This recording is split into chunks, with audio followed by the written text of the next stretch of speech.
educators, please welcome Mr. Eri Nugroho. Thank you, Miss Miranda, for the introduction. Good morning, all participants. Good morning. All right, in this beautiful Saturday morning, at least where I am right now in Tangerang, the weather is quite good. I don't know. I heard that you all come from so many different cities. Maybe this morning we have so many different weather, right? Okay, but that will not hinder us from learning together, discussing together, right? Especially, I believe, for those who are here this morning, right? You are our teachers or maybe parents, or you have deal with different students, those who have struggles maybe with algebra, or those who are very interested in algebra, ranging from primary students all the way to lower secondary students. All right, so let's get started. Before we start, let me share my screen. And okay, since we all come from so many different cities, right, I would like to have this little introduction for us. Let's see which city most of us are joining from. Okay, so Miss Miranda will share this link and we will see from what city most of us are joining from. Okay. Whoa. Okay. It's a good dynamic. Tangerang, Jakarta, Palembang. All right. Very good. Thank you for your participation, Bapak and Ibu. That is actually what I am expected for us. I'm not going to be the only one speaking and sharing everything, but I would like this session to also more of like discussion, and I'll be sharing some ideas, and then I'll invite each one of you to participate, ask questions, give comments on the chat, or maybe other platform that I'm going to share. All right, from the title, from today's session, I broke it down into 3 objectives for us. Okay. And the first one is to introducing algebra to upper primary students. So I believe maybe there are some upper primary teachers attending this session this morning, right? And then second one is developing algebraic thinking in lower secondary students. So I believe lower secondary students with 7 or 8, they have been introduced to algebra, right? But how, as teachers, as parents, maybe as the tutors maybe of the students, we can help them to develop the thinking, algebraic thinking. And then the third one is addressing students' common mathematical errors, right? So common mathematical errors. So yeah, we'll be discussing these 3 topics this morning. As I mentioned earlier, it's an open discussion.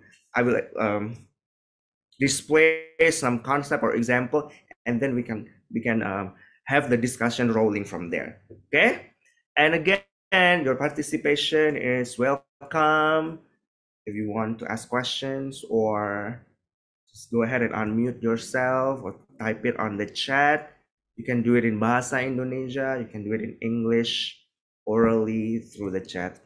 They're all welcome. Okay, all right, let's see. Introducing algebra to upper primary students. All right. Okay. Again, getting ready for algebra. I think for this one, I would like to just have it on the chat. Okay. So I think for Miss Miranda or Mr. Kuku, you don't need to share this link. Let's just do it through chat. Okay, because it's gonna be easier for me to read and to discuss for us together. Okay. So getting ready for algebra, right? So now my question as we start is, what do you all think our students need to know prior to learning algebra? Okay, so before they learn algebra, before we introduce them to algebra, what do you all think our students need to know? Okay, So please go ahead and type it on the chat. Then we can discuss a little bit further from there.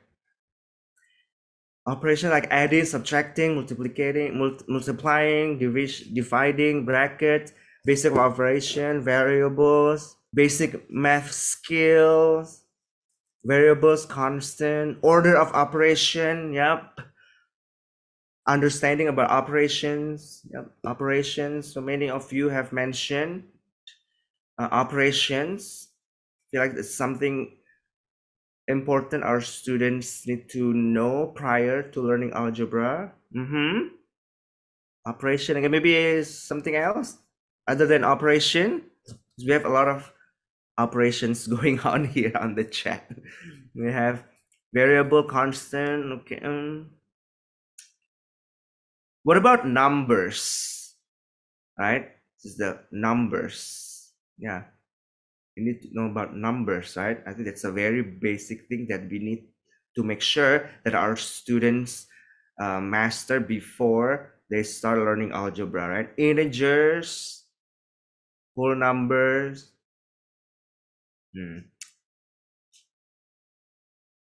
Right? What about geometry, like shapes, polygons?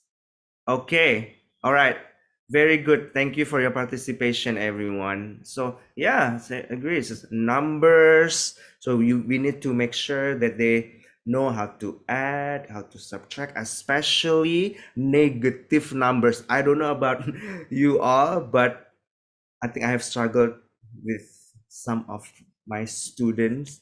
I think many of them, they struggle in operating negative numbers, right? Operating negative numbers, fractions, right? So yeah, those are really something that we need to prepare our students, especially in earlier grades, like grade, I don't know, 3 to 5, 6, right? So if you are early primary students, if you come from elementary school, then that's a very, very good start, okay, for us to prepare, right, our students. Okay. All right. So we talk about numbers and operations. Preparing elementary school students to algebra, we can do it by these four following aspects, okay, that will help them, that will prepare them to start thinking about algebra, okay. And those four aspects: generalization, structures, functions, and variables, okay. So generalization is very important in algebra, right? And then knowing structures, function is about relationships, and then variables, it's about symbol, right? So I'll give example and a bit of explanation for each one of this, so that it will give you all teachers some ideas or some guidelines of how to introduce algebra even in the earliest grade, as early as possible. Not directly X, Y, Z, all the letters, right? But the generalization, the idea of generalizing a formula or generalizing operation, okay? So let's get started with the first one, generalization, okay? To generalize, right? Even students in the beginning of third grade, they are already asked to consider the adding and subtracting, right? And here we can help them to see one of the activity, right, to generalize is to add even numbers to even number, to add odd number to an odd number, and to add even number to an odd even number. Okay, so from this, then later we help them to generalize. Oh, all right, everyone, what can you see when we add two even numbers together? What can you see when you add two odd numbers together? And then what is the result if you add one odd number with an even number? So then by giving this activities of adding even, odd, even, first we will be able to also train their addition skill, but also help them to generalize, to see the pattern, to see the, oh yeah, if I add two even numbers together, they're always, I don't know, let's see. Okay, so we can make that into a table, right? So aiding. So if you all can see this, right, and if we add even number, okay, let's have, can you, maybe someone, if you want to fill up this table using the annotation, annotate, you can raise your hand and start annotating this PowerPoint and see. Let's say one of you will be the student this morning. Annotate. As I see here, like 2 Ya, Miss Marta. if it's 2 and 4, and then we add, the answer is, okay, I'll fill up the, yeah. Okay, Miss Marta, you want to continue?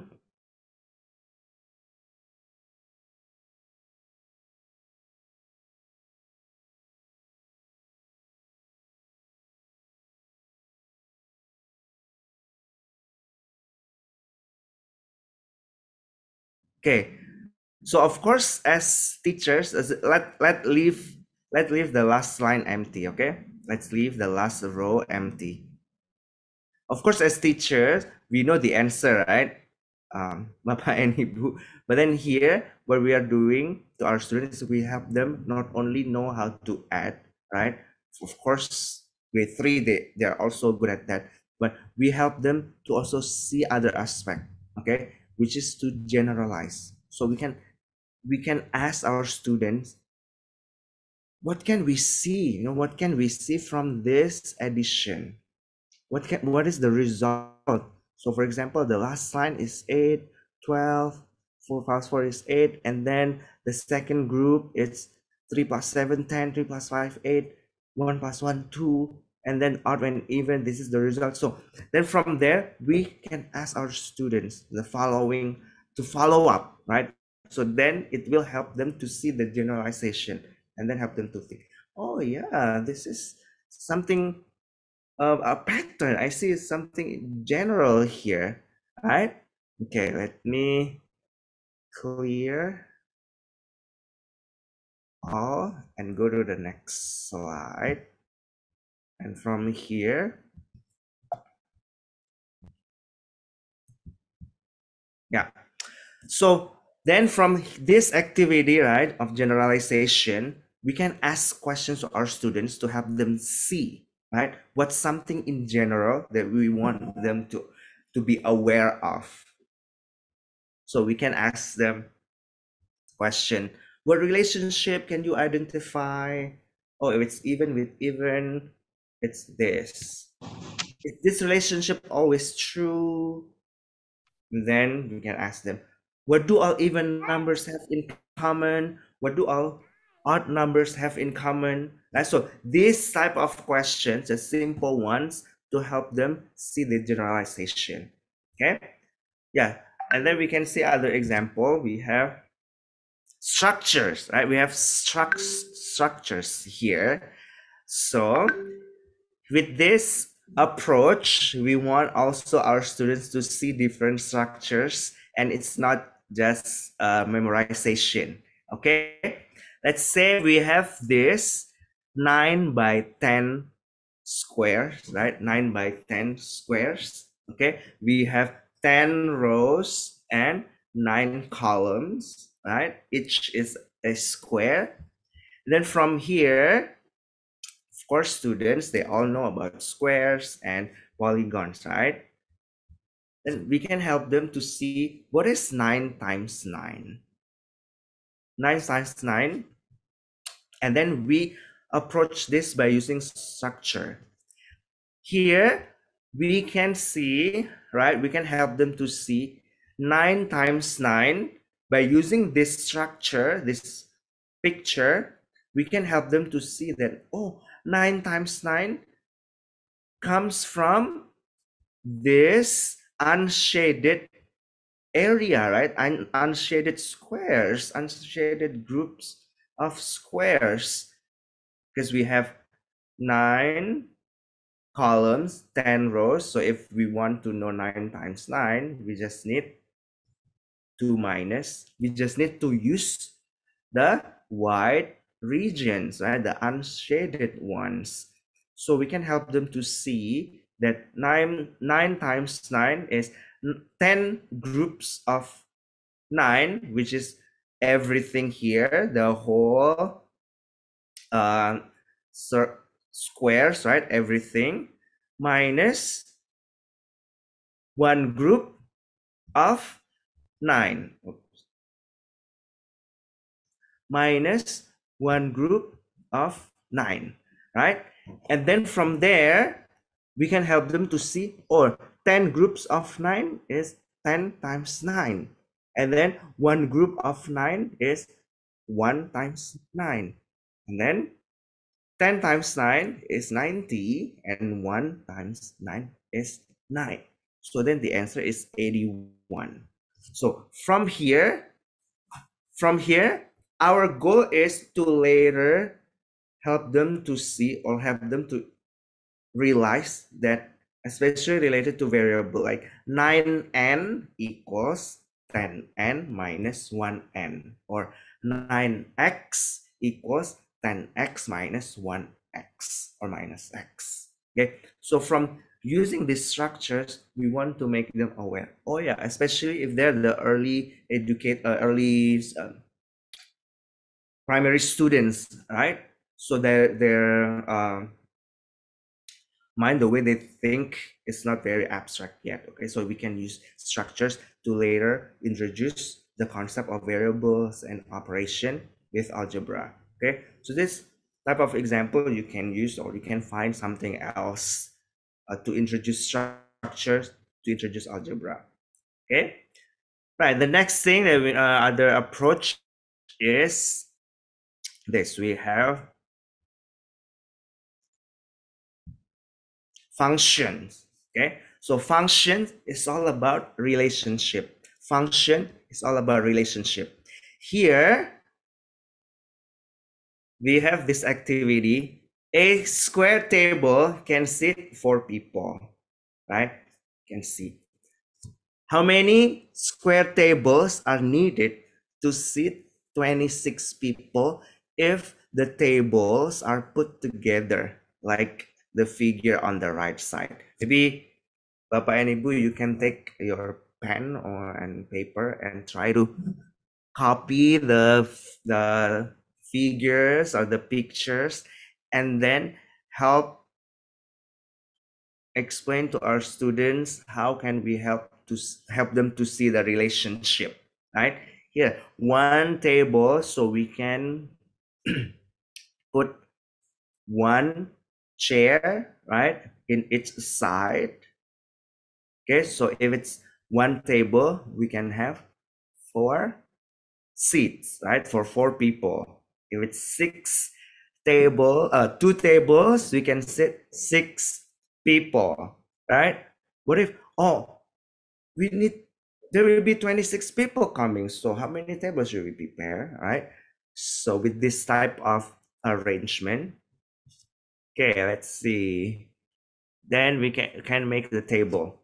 Okay, the number of tables and the number of chairs. 1 table, 4 chairs.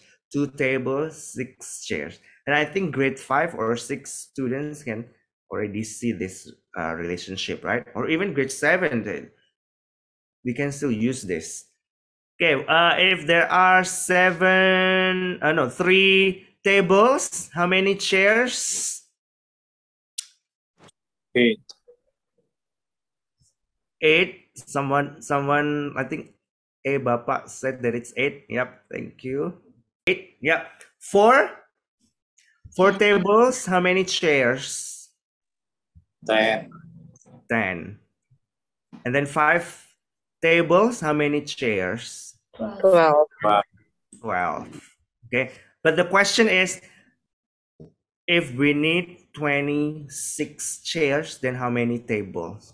For some students, 12. 12 tables, right? Yeah, some students, they will continue this table, right?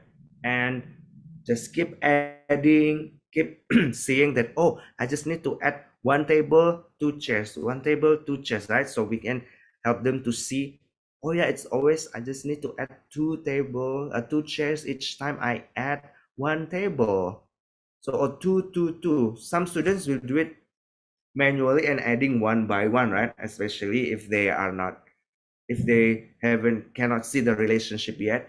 But then some students, if they are very good with their abstract thinking already, or maybe older students, they'll be able to see, oh, it looks like one becomes four, two becomes six, three becomes eight, four becomes 10.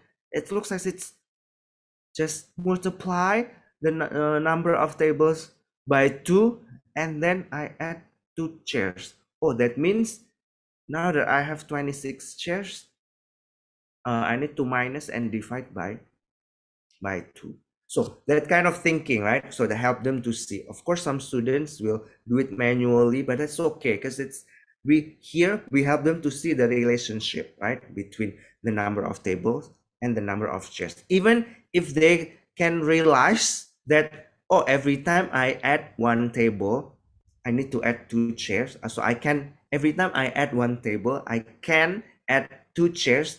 Even as simple as that, that's very good already, especially if for younger students again, right? Because they are able to see the relationship, right, between two variables here, right? Like 2 objects, right? Even as simple as that. If we can bring them to the advanced thinking, introduce that with formula using variable, then that's already our goal, right? That's our goal for as they are learning algebra.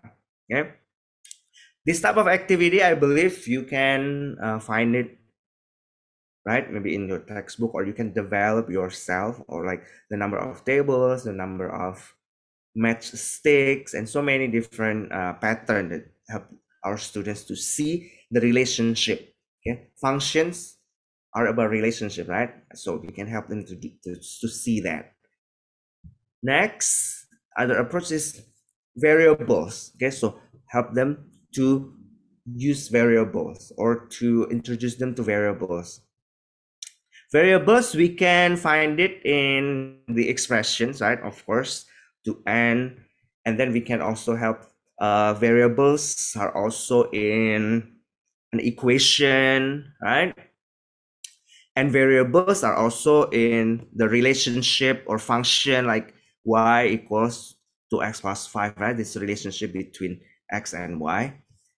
And also in formula, right? I think for our students, they have been introduced to formula even in early grades, right? Like the formula of area of polygons, area of or perimeter of polygons, right? So they have been introduced sort of, right, to variables.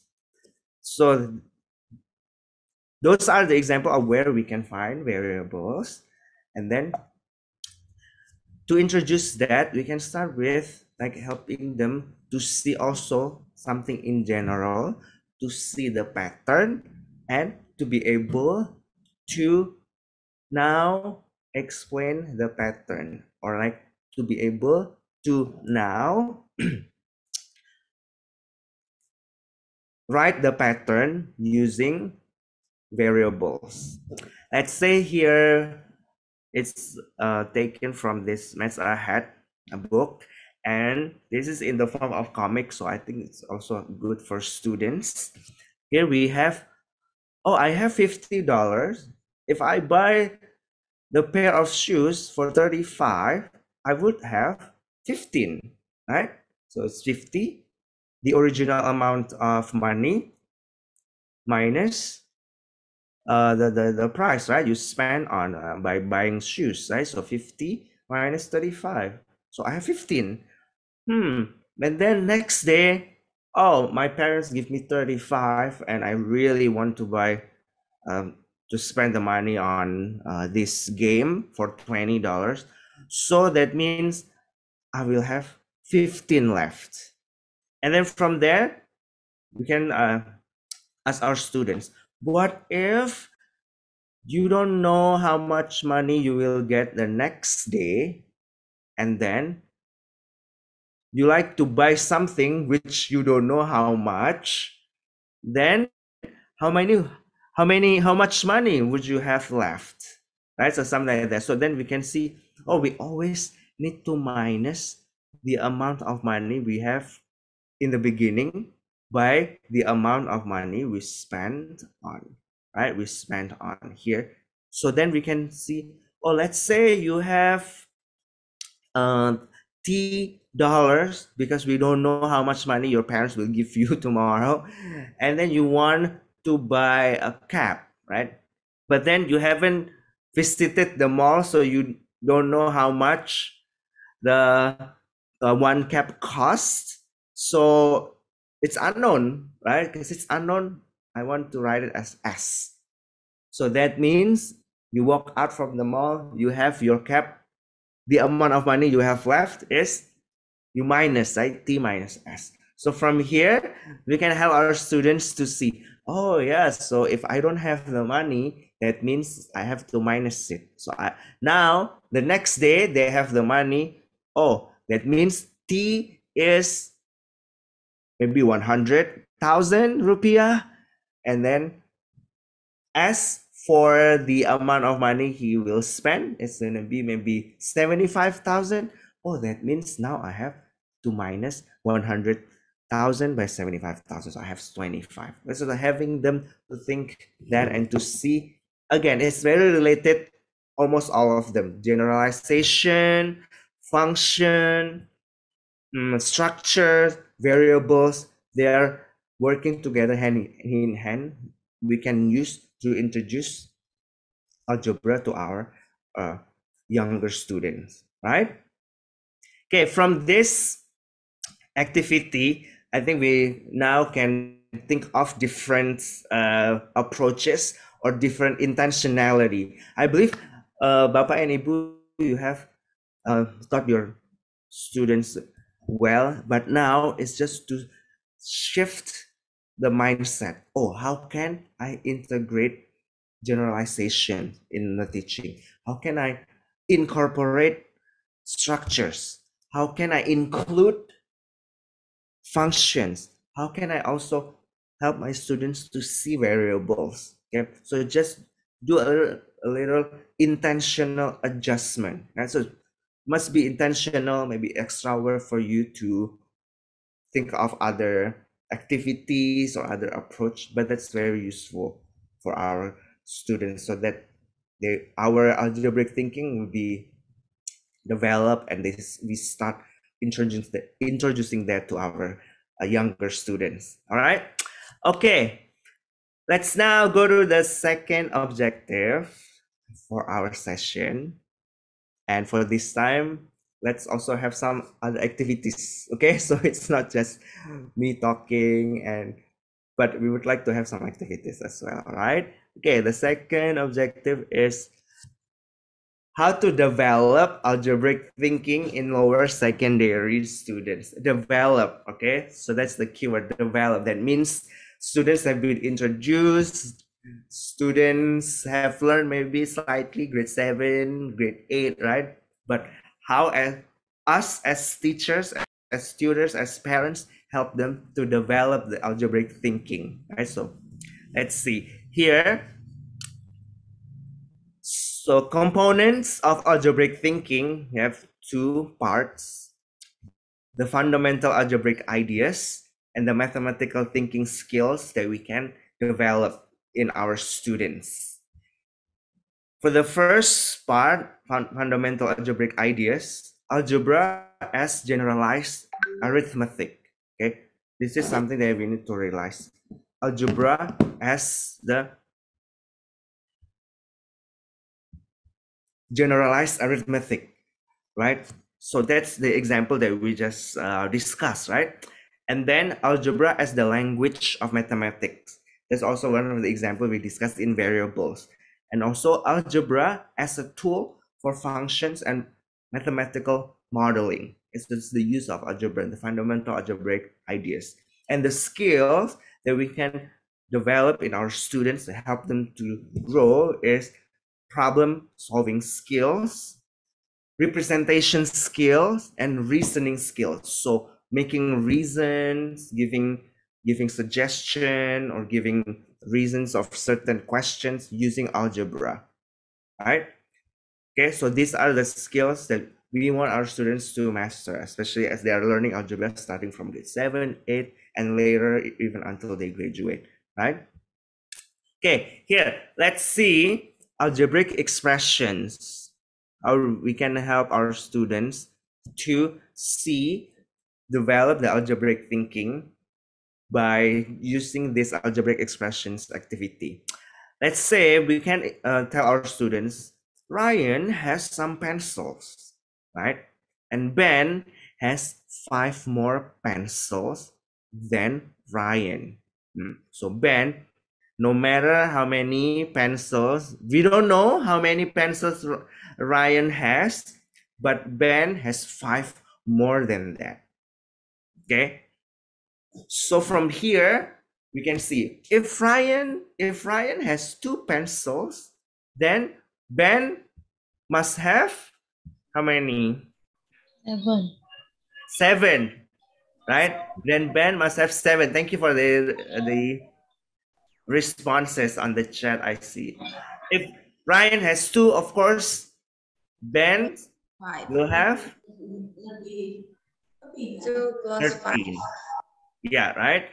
Here, as I mentioned earlier, so the addition, right, the operation, students must be able to add, right? Must be able to perform operations with numbers, right? So 2 plus 5, 7, and then 8 plus 5, 13, and so on. 15 plus 5, 20 plus 5. So now we can see if Ryan, we don't care how many pencils Ryan has, for example, because we don't know, oh, let's say it's X. So then from there, we can help our students to develop the algebraic thinking, mathematics as language, algebra as language. That's going to be X plus 5. So the formula to find Ben's pencil, the amount of how many pencils Ben has is we just add by 5. So if it's X, then it's X plus 5. Yes. And then here, algebra as language, here we can introduce this concept using table, right? But this also work even if we use words. I think in a lot of books, especially for grade 7 and 8, it's all like with words, right? Word problems.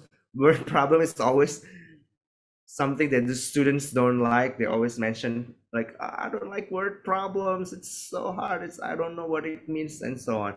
But we can help them to see the pattern and to generalize and to see the algebra as language.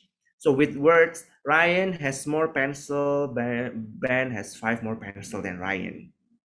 So we can use the letter X to represent the number that Ryan has, right? And then from there, we can write the expression because here there is more. More is the keywords, right? 5 more. So that means we help our students. How do we change from the word more using algebraic operation in order to write the expression?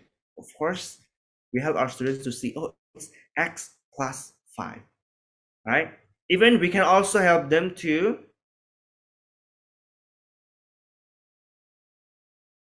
use the bar graph, right? Ryan has some pencils. Ben has 5 more pencils than Ryan. So using the bar graph also will be helpful for our students to see the algebraic expressions, right? So it's always x, we don't care how many, now x, and then we just need to add 5, okay? So if it's x is 7, x is 20, it will also be there, right? 5 is always be there to add the amount of pencil Ben has. All right? Okay. Here we have this activity, use algebra to express relationships.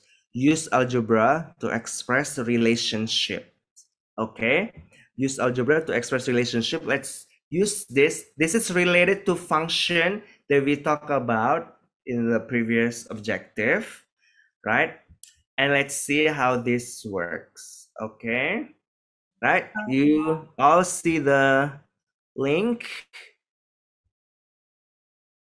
Okay, let's see how we help our students to see the pattern here. This is, you can use this as an example, and we have other levels as well. So here by using this pattern, we help them to see that algebra is used to describe relationship. In this case is the relationship between the pattern number with the number of matchsticks. Okay. All right. Let's call for participation here. Call out for participation to fill out this first figure. Raise your hand if you're willing to participate here. We have Miss Rima. In pattern number 1, how many matchsticks, Miss Rima? There are 3. 3. Yeah. And then in in pattern number 2, 5. 5. Matchstick number pattern number 3, 7. 7. Pattern number 4, 9. 9. Okay. So after students, if they are able to write this, okay, to see, that's the first skill that they have to have, right? The first step. Okay. So of course, we expect our students, especially if they are in grade 7 or 8, to be able to at least fill up the tables, right? And now, if there are n, pattern number n, how many matchsticks? N times 2 plus 1. N times 2 plus 1. So n times 2 plus 1. Okay. And then if there are 110, how many matchsticks? 221. 221. Okay. Of course, I believe Bapak and Ibu, you know how to solve this, right? But here we need to have this mindset as we are helping and our students to fill up this table. We help them to see, oh, pattern number 1, 3, pattern number 2, 5, pattern number 3, 7, pattern number 4, 9, and so on, right? And then from here, oh, what if we have pattern number 110? Of course, we will not be drawing all the way until pattern number 110, right? Because that will take up so much space that we need to spend a lot of time, right? So here, by doing that, it's not only we help them to work on algebra and writing pattern, determining the pattern, but we also help them to see that this is what algebra is for, right? So this is what algebra is for. So we help them to see that if we don't know the pattern, the relationship, if we don't know how to write it in algebra, in formula, then we will have a hard time to find the pattern number 110, right? And then we can help them to see this type of activity or experiment is done to find so many different formulas in this world, to find so many different medicine even, right? To find so many different statistical discoveries, right? So then we also help them to develop the oh yeah, that means that's why we learn algebra, right? To simplify the pattern, to describe the relationship so that we can use it for something big, right? Okay, maybe we can do this, the next one. Anyone want to try? June, Miss Junior. Miss Junie. Yes. All right, go ahead, Miss Junie. Pattern number 1, how many? 6. 6 matchsticks. Yes. The second Pattern one. number 2. 11. 11, because we need to add another house. Yeah, it looks like house to me. Number 3. 16. 16. And 4 is 21. 4 is 21. Okay. So here, I think Bapak and Ibu can also see the difference between the first one, right? The first level, even though they're level number 1, you see the difference for the pattern, the group pattern number 1, the first figure. The fourth pattern is given, right? The fourth pattern is given, so students can count one by one. But here in example 2, the pattern number 4 is not given, even though it is asked on the table, right? So from here, then we make our students to think ahead a little bit, right? Not so much, just one step, okay, to start seeing the pattern even in number 4. Okay, so here, as I mentioned earlier, as we discussed, the number sense of students must be developed, right? Oh, from 6 to 11, 11 to 16, oh, that means I need to add 5. And then they can prove it by drawing the pattern themselves, right? So we can have different aspects as we help our students to see function or a relationship.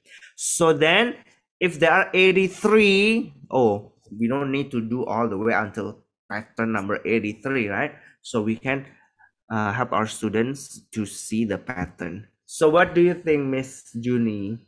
The formula n times 5 plus 1. N times 5 plus 1. Yes. 1. And we can Okay. get the result is 416. Sorry? Yeah, 400? 416. 16. Thank you, Miss Junie. Right, so from here, we can see if students, if they are introduced and they have learned algebra, we can help them later to see that 2n and n times 2 is equivalent to 2n, right? So some logistic rules in algebra, right, where we have to write the number at the front if it's multiplication, and then we leave out the cross sign and so on. Okay, all right. We will not be discussing everything here because there are many examples, so just ideas to use relationship in order to develop the mathematical or algebraic thinking in them. All right. Okay, let's me go back to my presentation now.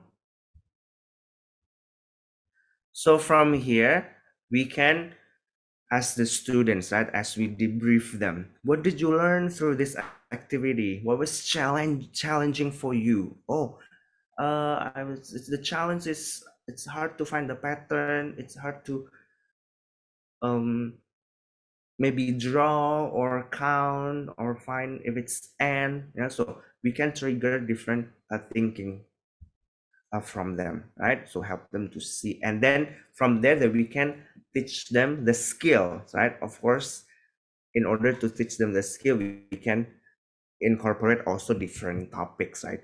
Like number sequences or function and operation with algebra, right? Okay, let's see this type of investigation. Okay, so we can also develop algebraic thinking using investigation. Okay, this is also for us, right, as also part of our activity. So we have two sellers here, seller number 1 on the left, right, and then seller number 2 on the right. Okay, in the first scene here, seller number 1, right, seller number 1 sells the fruit, right? The fruit seller sells 3 for $2, and then the seller number 2 sells the fruit for $2. Okay, and then seller number 1 was not happy with that. More convenient there. You got 4 for $2. So the seller number 1 changed it to 4. But then seller number 2 changed it again to 5. And then, let's see, this keeps happening. And then discuss why is fruit seller 1 so angry with fruit seller number 2. What does X represent in this context? What do you think, Bapak and Ibu? Why is fruit seller 1 so angry with fruit seller 2? Can also make our students discuss this, right? Because seller number 1 looks so frustrated. Why is fruit seller 1 so angry with fruit seller number 2? Any comments? Any responses? Can raise your hand. Okay, Miss Mega. Oh, X represent the number of fruit that seller 1 will sell. Okay. And cost for every price that seller 2 will make 1 cheaper. Berapapun the second seller tawarkan, seller 2 akan selalu lebih murah. Because the second seller gives 1 more fruit than the first one. If it keeps happening, the seller will get less profit. Okay. Yeah, so different ways, right? So if it keeps happening, that's why seller 1 so angry, because seller 2 always give 1 more fruit, right, for the same amount you pay, right? Thank you. Very, very good response. So X represents the number of fruits you got with $2. Okay. So this type of thinking, investigation activity, we can ask our students, right? So we can find different activity. You can create your own, right, that will trigger our students to use algebra in order to solve certain problems. Of course, in word problems, in textbook, we can use it all the time, right? Like if you're a math teacher, you have textbook, you have been exposed to different textbooks that have this type of activities, but try to make it more interesting by making more engaging and make it more relatable to them, or make it more something that they can see around them. But sometimes the textbook, it's quite unrealistic, right? But if you make it more up to date, something that they can see, something that they can imagine, something that they can role play maybe, or something that involves their feeling, right? Something that involves emotion, that will help our students to engage more or to relate more with the topic that they are learning. And for example, here, there's this, why is fruit seller 1 so angry with fruit seller number 2? So it involves emotion. What does X represent in this context? Then we also introduce, algebra in there, right? Different activities here. And I have another example of investigation. So this is an idea that you can use, Bapak and Ibu. Investigation using spreadsheet.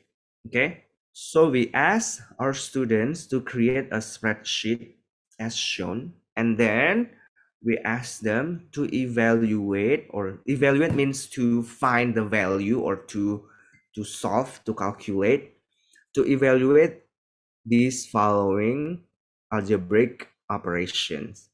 Then you ask them to type in the key formula in the cells. Right? It depends on where you make it, right? B2, C2. So you specify D2, E2, F2, and then this asterisk means multiply in the spreadsheet, right? So you ask them to type in this and see later to compare the result, right? And of course, after the formula is applied, these are the numbers or the results of each column, right? So you can use this. But my question is for us to discuss here, why do you think for the row number 1, why is the expression n, 2n, 2 plus n, n plus n times n, and n squared? Why do you think that I use that as the entry for column number 1? Any response? Why is n to n, 2 plus n plus n times n, and n squared? Sekarang kalau kita lihat ya, if we have our students to see here, right? If you take a look at this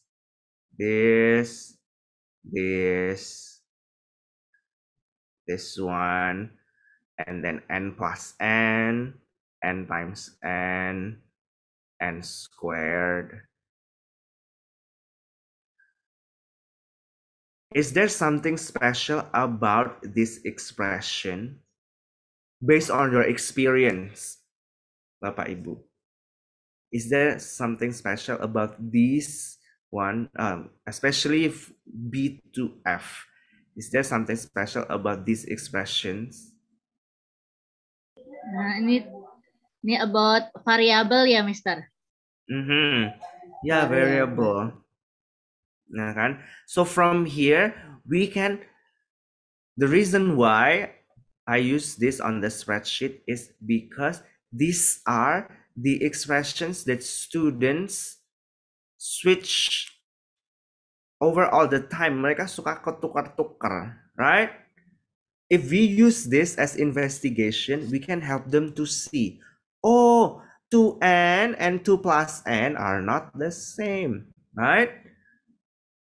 Kan later, if we drag this, nanti kan anak-anak jadi lihat, oh iya ini angkanya beda semua, ini beda, yang kolom D beda, kolom E beda, kolom F juga beda.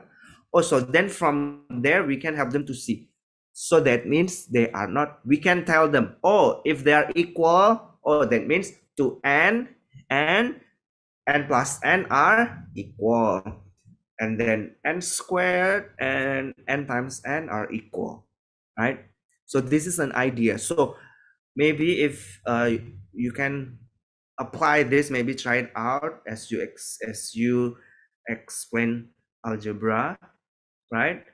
Especially algebraic expressions or formula to them, especially grade 7, grade 8. I think, I don't know, based on Indonesian curriculum, maybe they start learning algebra around this time, right, Bapak Ibu? So we can use this as activity for them, so that we can help them to see, oh, that means n times n and n squared, they are the same. Oh, n plus n is the same with 2n. But then 2n and n times n are not the same, right? If we help them to drag and see all the numbers, right? So thank you for all the comments and question here. So now, so later, after we introduce different expressions so our students we can use this. Maybe any ideas what other expressions that students always mix up, or so later on the spreadsheet we can change it? What do you think, Bapak and Ibu, based on your experience? Based on your experience, what properties of algebra that students mixed up all the time? Based on your experience, so then we don't have to use n to n, 2 plus n plus n times n squared all the time, but you can change it and adjust it with based on your experience. What algebraic expression that mixed up? Yeah, 2n and 2 plus n. So you can use that. You can use number cards as well. Yeah, for earlier, for the early for younger student, beginner of algebra. Yeah, so or 2 times n plus 1, sometimes they just multiply the 2 to n but don't multiply the 2 with 1 also. Yeah, so you can help them to see. So on the spreadsheet you put 2 brackets n plus 1, and then the other one is 2n plus 1, and then the other spreadsheet is, the other column is 2n plus 2, and then help them to see, oh, they are not the same, so I'm not supposed to make them equal, right? So of course for our students, they need examples, they need the proof, they need to see that, oh, they are not equal. What is the proof? If we substitute number, if you put in number, the answer are not the same, right? So the formula, they are not equal. And then if they are equal, that means they're equal. So we have to give enough example for them to see. That's why using spreadsheet is easier, right? Because they can see the results, they can see the numbers, and then we can help them to make generalization or to make conclusion, right? Okay, let me clean this annotation, right? Okay. All right, so we passed more than 1 hour, yeah. So it's now 11:15. Okay, so before we go to the next objective, which is the last part, I would like to spend some time for question and answer from the topics that we talk about, the 2 objectives that we have, different ways on approaches to introduce algebra to upper primary students, and also developing algebraic thinking to younger to lower secondary students. From those 2 objectives, any question? What should teacher do if with different kind of method that students still fail to understand the concept of algebra? Is it because of their logic or mindset still can comprehend? Okay. All right, that's a very good question. And I think this becomes the struggle of all of us here, maybe, right? Because I believe we are all here, we are dealing with algebra, we are dealing with students who have difficulties with algebra. But here, the question, what if with different kind of methods available, different things that we have discussed available in the book, students still fail to understand the concept of algebra? Is it because of their logic or mindset still can comprehend? Of course, thank you for the question once again. I think there are many aspects for that, right? So we need to check whether the students with their prior knowledge, okay? That's why in the beginning I asked, we discussed the question, what our students need to know prior to learning algebra, okay? So maybe after we explain with different things, and then, oh, they're still struggling, they still fail to understand, we might need to check their number sense, right? What is their sense in terms of number. Okay, can they quickly connect that, oh, 6 is 2 times 3, or can they quickly connect that different, oh, 17 minus 8 equals 9? So that kind of number sense that we need to check, especially in the case where students, after we use different kinds of methods, but they're still struggling understanding algebra. So that's another way. So we check their number sense and make sure that, oh, are they really strong already, or maybe careless mistakes, and help them to be confident with their calculation, help them to develop the confidence by giving smaller steps. I think sometimes when students keep failing after different approaches or different methods, we need to see their knowledge, right? Their prior knowledge, and second is their also mentally, are they confident, or they have they experienced other things, like keep failing, maybe will like make them depressed or something. And then second and third is helping them step by step, really, to, and then from there we can help their confidence in learning algebra. Okay. Of course, some students, they might not be gifted, I think, but algebra is something that we can teach them. Okay, so help them to see different step from very simple to help them in a more difficult problem. Okay, is it because of their logic or mindset still can comprehend? That's also possible. They have different level of mindset, different level of logic. The students require more and more pictures, require more and more different manipulatives, right? So then it's also possible. Okay, thank you for the question. I hope that answer your questions, Mr. Duta.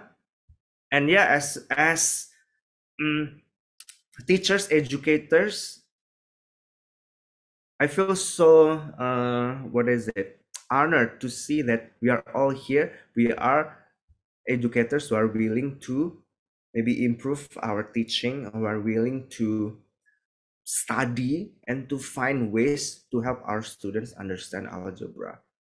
As I'm also a teacher, I always experience that as well in my teaching. But how are you so good at math? Yeah, of course, because I've learned math for the whole of my life.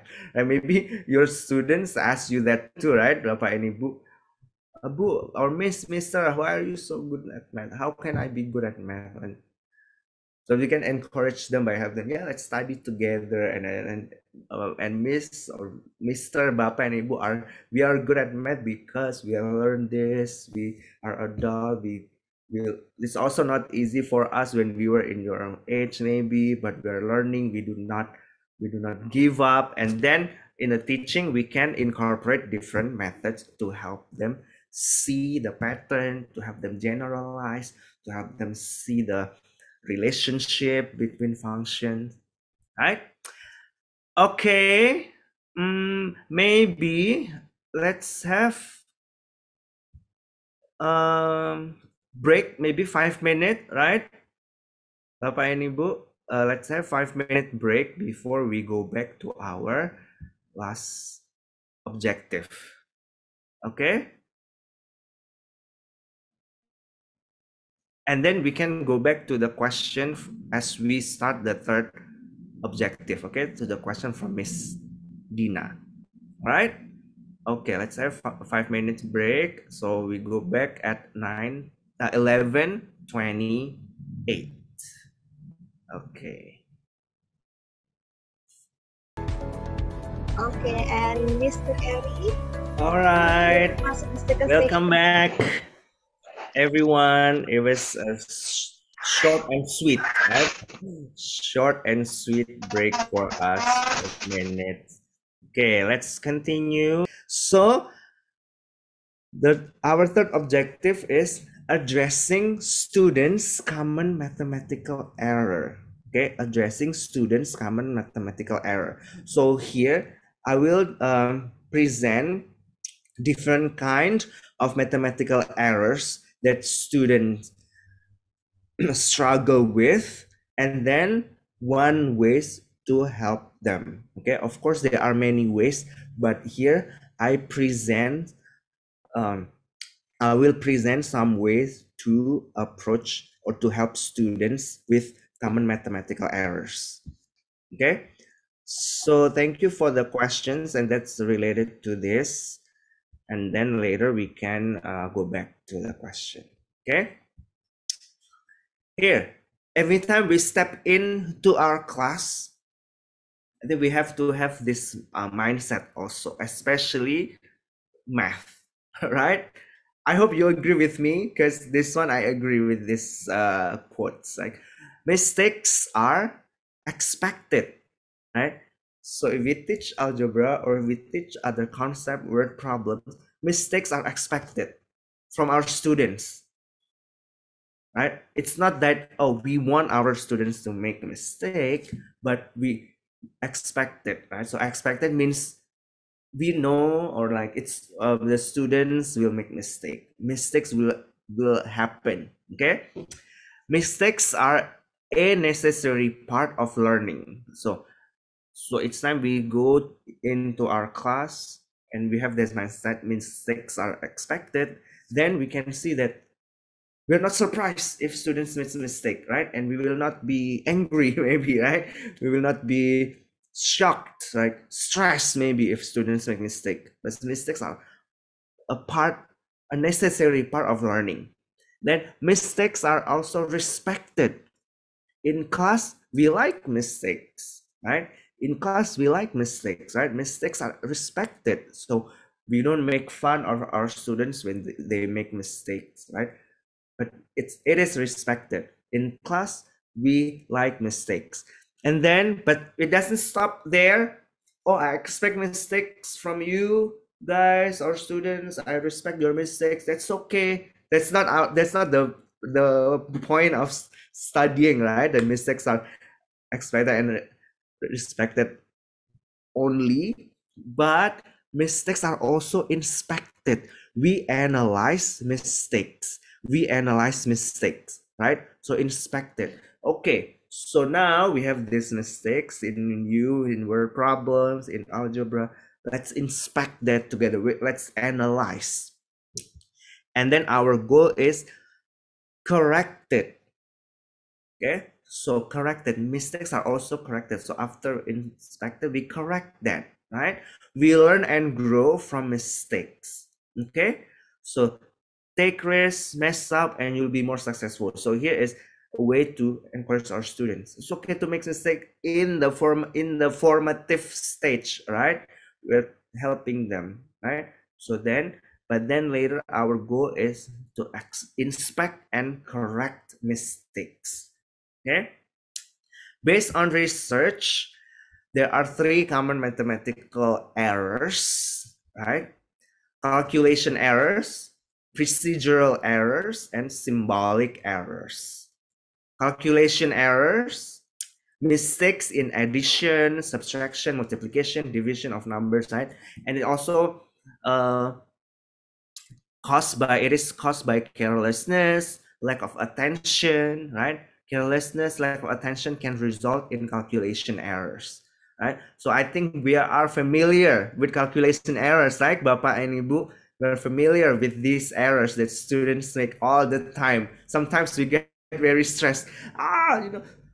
2 cube equals 6. Instead of 2 cube equals 8, so there is that errors there, right? Procedural errors, when student computes or applies a procedure incorrectly.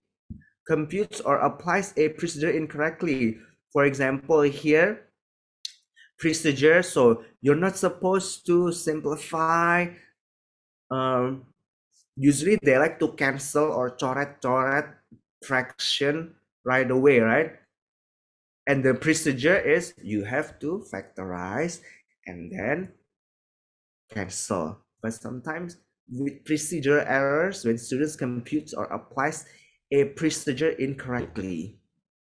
And then symbolic errors, when students falsely relate mathematical problems that use similar symbols, right? As I mentioned, there are symbols, even cube or square, they confuse the symbol, whether it is this symbol means multiplication or this symbol means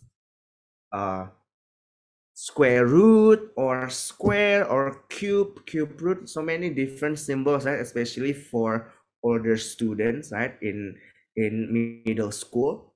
So based on research, these are common mathematical errors that students are struggling, that we can identify in our students, right?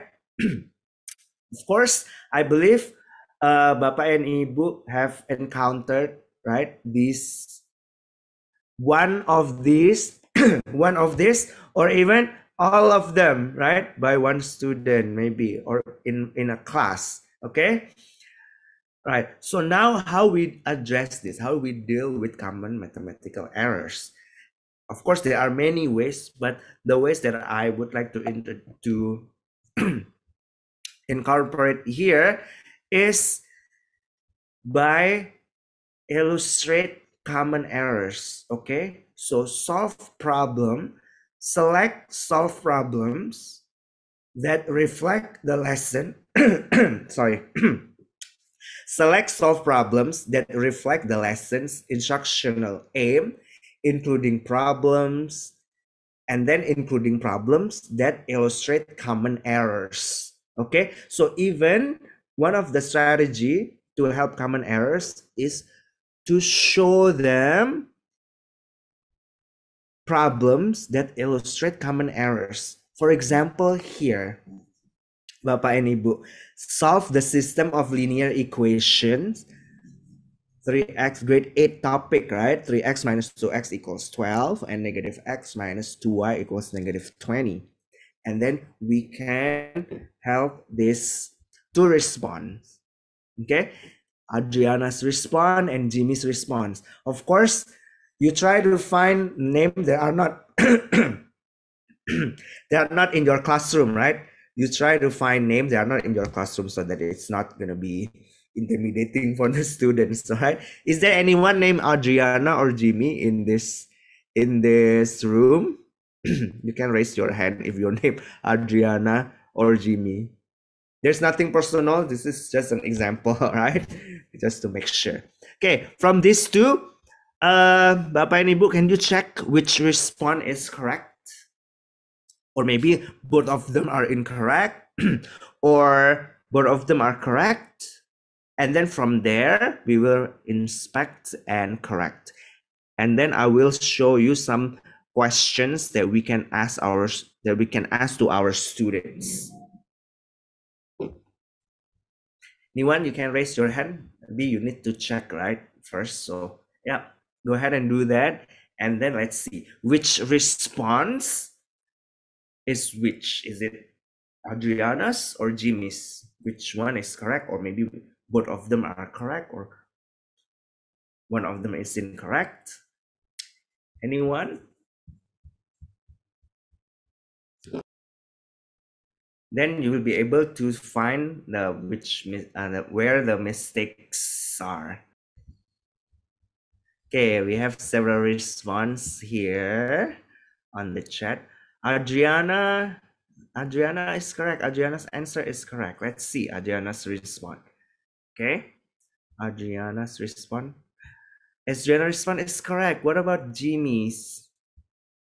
Incorrect, right? So now, by showing this to our students, we help them to identify, right? So of course, we use this after we explain to them, right?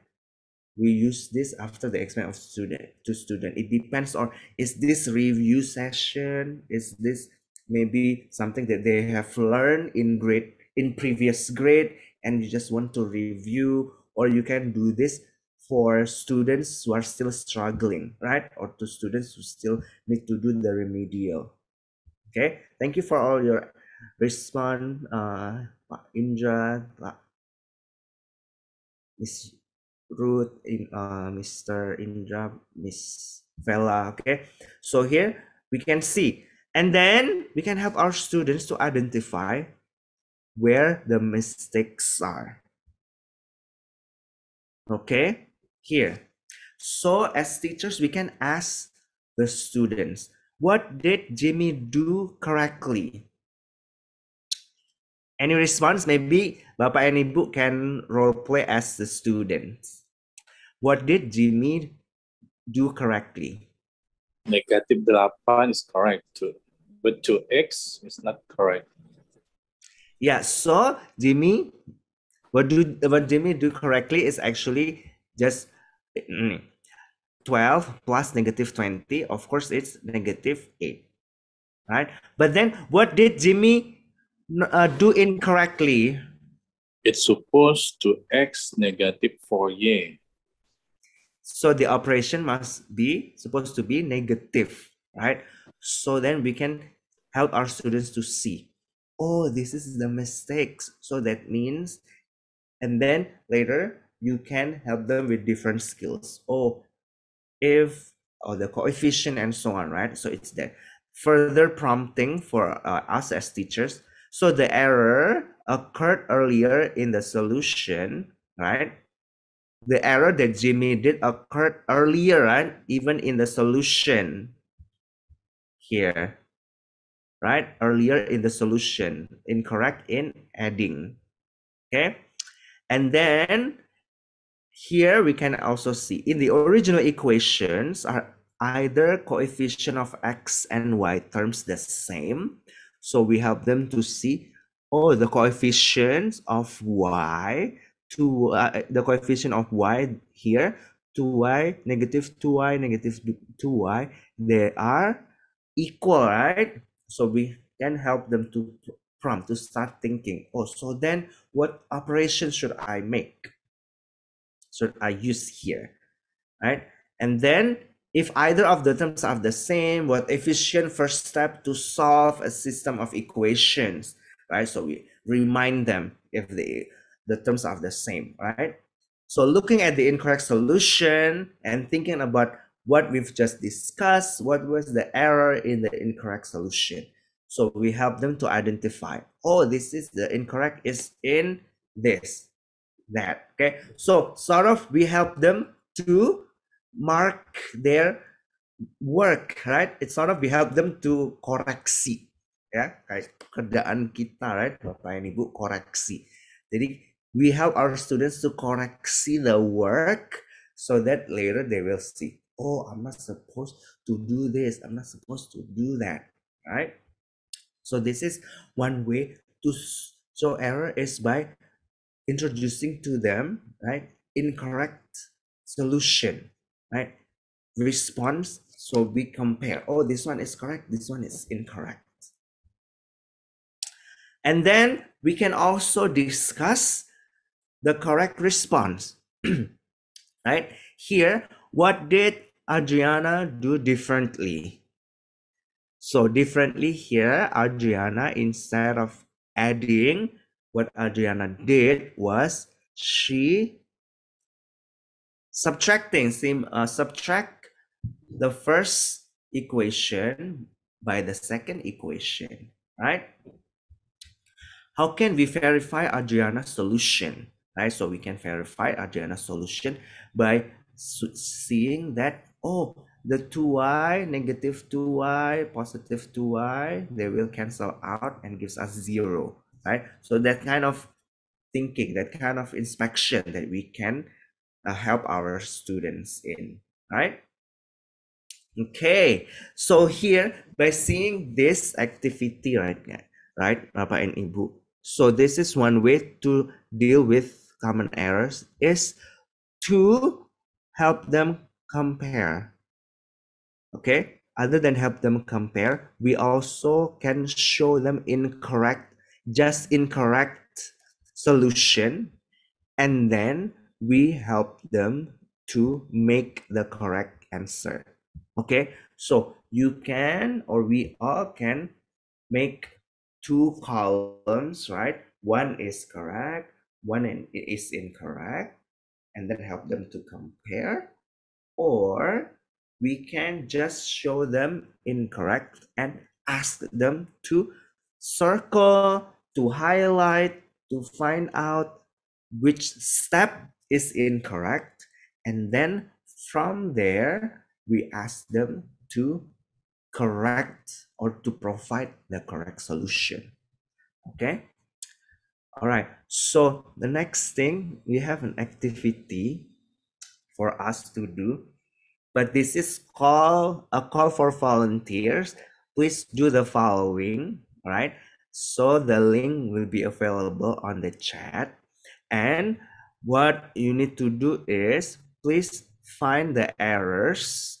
Okay, you can circle, you can write your suggestion for the student. Let's say the errors here that will be presented are coming from your students. So what suggestion would you give to your student? Okay, write your suggestion for your student. Okay, so I would like to ask, there are 6 slides. Each slide has one common error.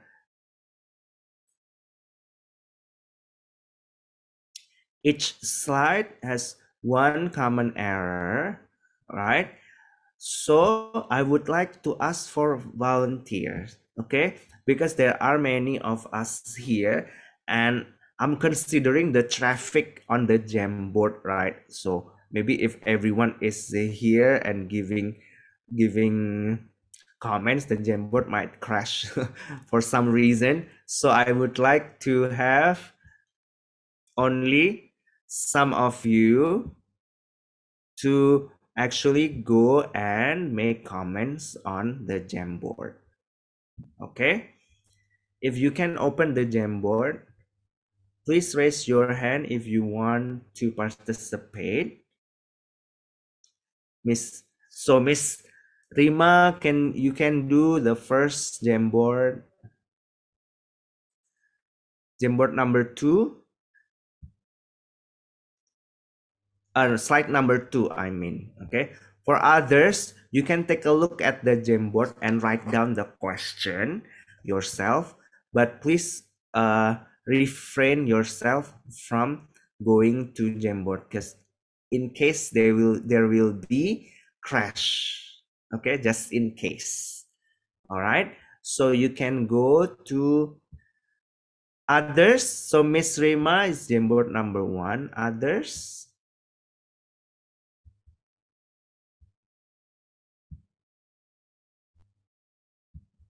any comments? Okay, Mr. Eri, so how many volunteers do we need? Six yeah. volunteers. Okay. So the first one is Miss Rima. Yeah, and then the second one. Maybe we can choose the participant, Mr. Eri. Okay, I'll choose. Yeah.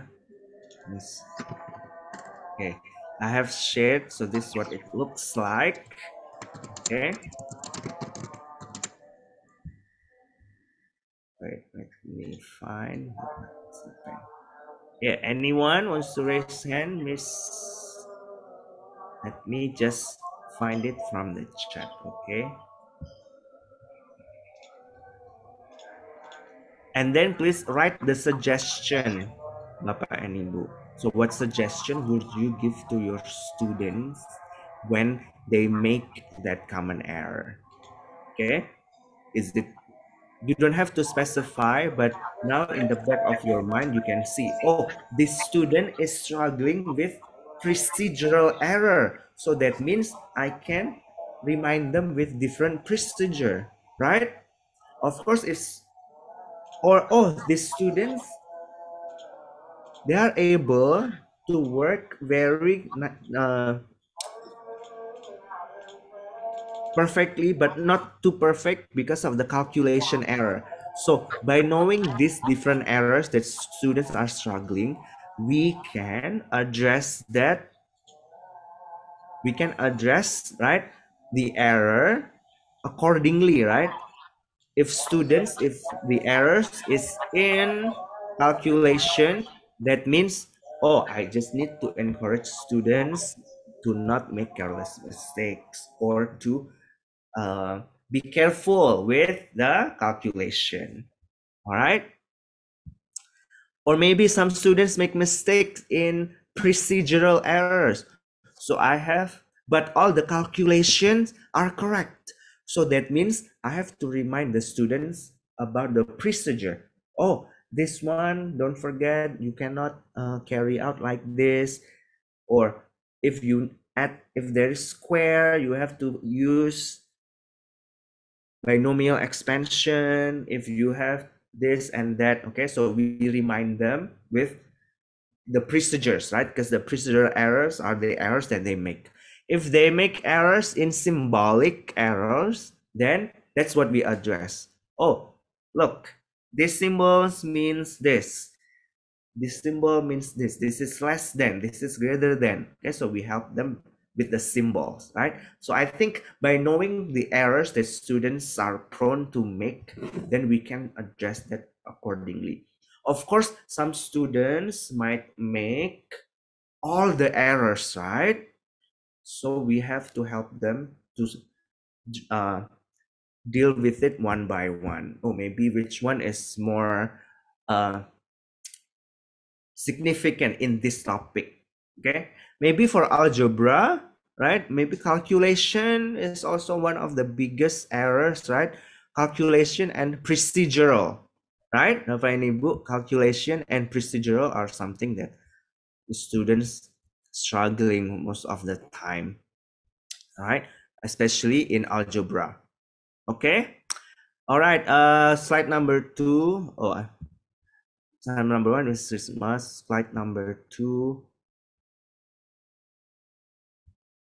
Okay, let's see. I think at this point, it's okay if I feel like Jamboard is quite fine with this. So now let's see different thing. We have 6 slides. Okay, so at least each slide, we have the comments.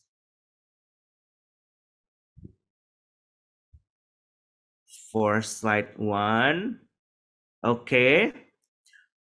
What type of error in slide 1? This error, the student is procedural and calculation error. Yep. Procedural, right? So the procedure to,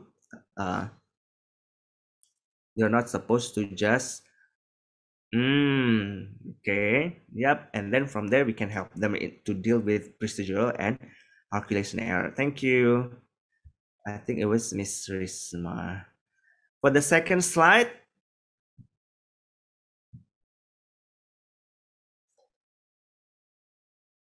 what type of error here?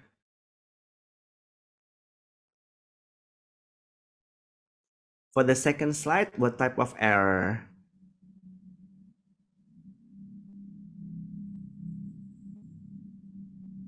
Okay, very good. All right, okay. Let me now go back to the screen, to the PowerPoint. Okay. All right, Bapak and Ibu. So that are some ways for us to help our students by identifying the errors, and for us to learn how to deal with different errors accordingly, right? We have calculation, procedural, symbolic errors that students might be struggling, right? So by addressing the errors accordingly, we hope that we can help our students to deal with it. Sometimes the students are struggling with the procedural, right? But the calculation, they know how to calculate. They're good at calculating.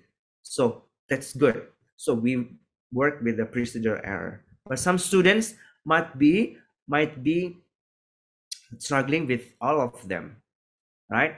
So the Jamboard there, you can use that as example.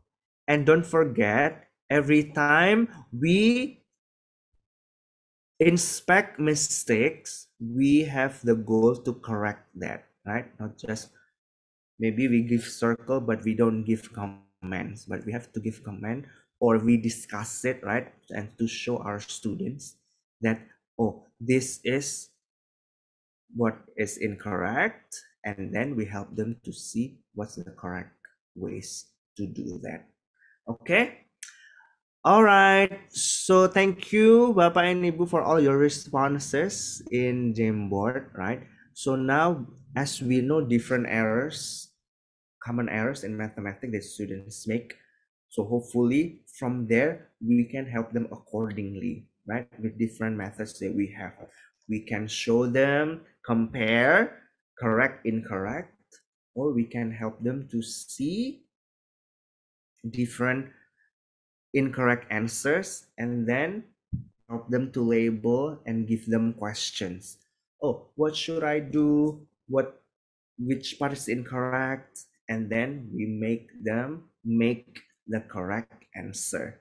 Okay, so from there, then we can help them to realize, oh, these are the mistakes that I will make in the future maybe, so I have to be careful. So we prepare them with the problem in the future. Oh, this type of question, I think I will forget, so I have to practice. This type of question, I have mistakes in calculating, so I have to be careful.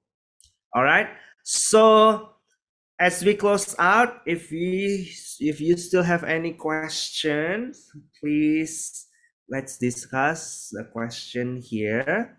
And then my hope is our session this morning can be applicable for us, and we can use different ideas, right? Or different steps, different approaches to help our students to be introduced, right? To develop and also to avoid common mathematical errors. Thank you.